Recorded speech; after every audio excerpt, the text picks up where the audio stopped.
Marissa Santa Cruz and Paya Tukwafu are planning their future together. This is actually the love of my life, you know, and we are planning to be forever and everything like that. He hopes to be a jail guard one day. She's studying to become a firefighter paramedic. I just came back from a firefighting training boot camp for women, and my birthday was coming up. In May of last year, the couple got a hotel room and started preparing for a night out to celebrate Marissa's 22nd birthday.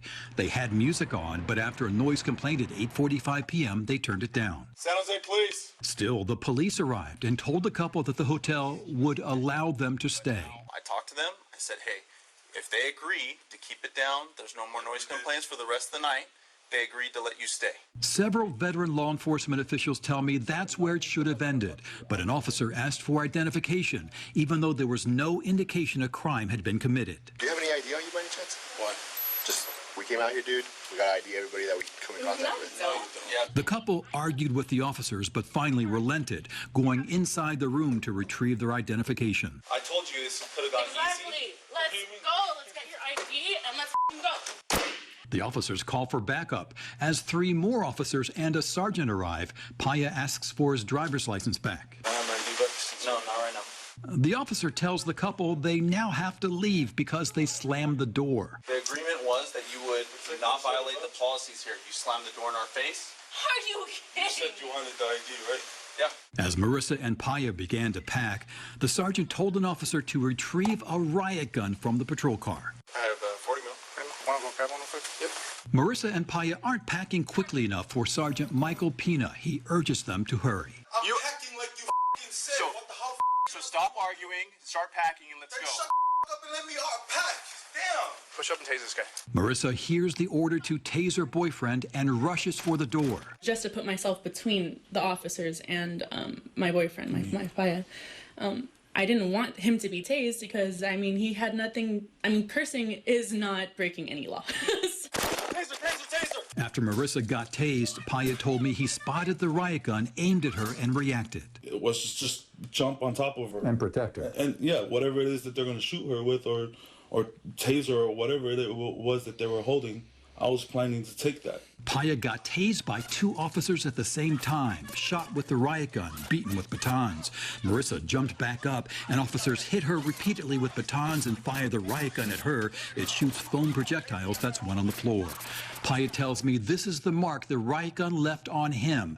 These are Marissa's contusions from the beating she suffered. God bless that we have video footage and body cameras these days. Attorney Robert Powell has filed this federal civil rights lawsuit on behalf of the couple against the officers and the city of San Jose, saying the police department has a culture of excessive force with either no training whatsoever or inadequate training on the constitutional boundaries of the use of force. The escalation is just so intense.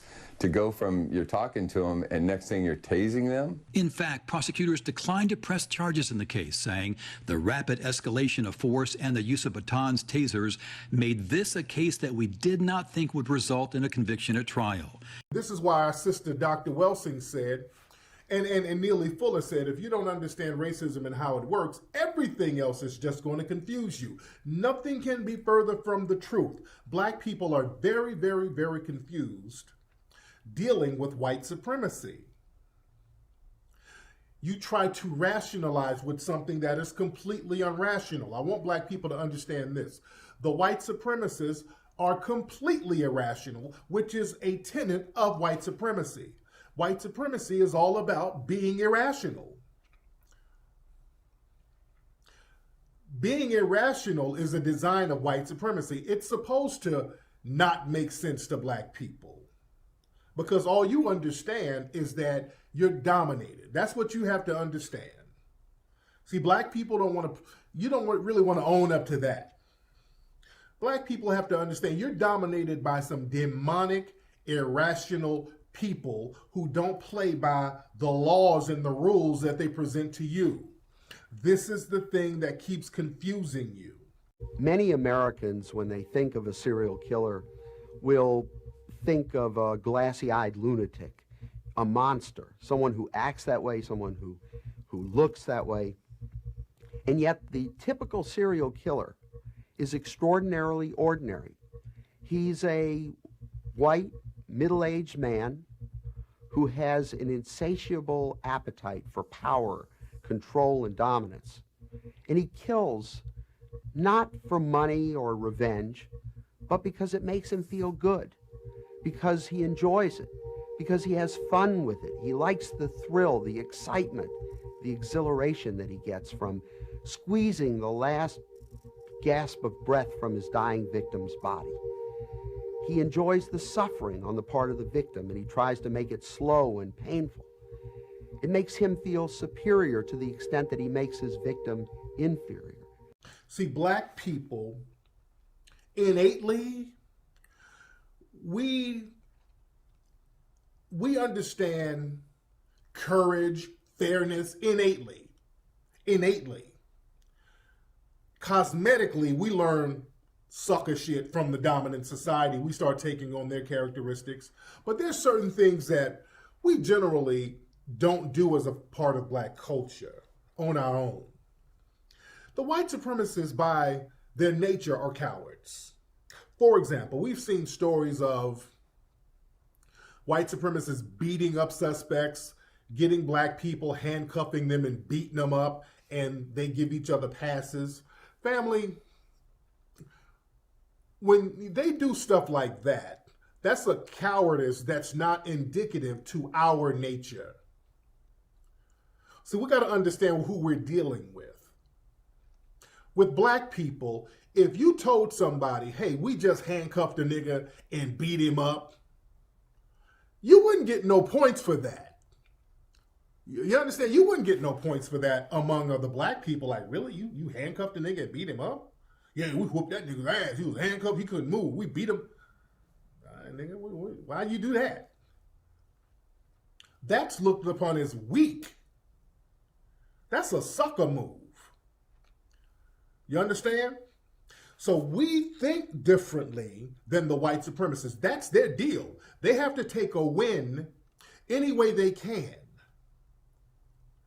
The name of the game with them is taking advantage of weak people or people in weakened positions. You understand? Even jumping somebody, yeah, somebody made a good point. We ain't jumping nobody. You let niggas catch a fair one. Jumping somebody like, nah, cats will be like, nah, back up off of them. Let them catch that fade. No, don't jump them. If you see fights for the most part, and you know, sometimes you see hood rats, and hood rats are products of the white supremacists, by the way. But generally, even when we fight, there's some black folks that are going to step in and say, hey, don't jump nobody, though. Let them niggas catch that fade. Let them catch that fade. There's somewhat of an honor to do anything among our culture, in our culture.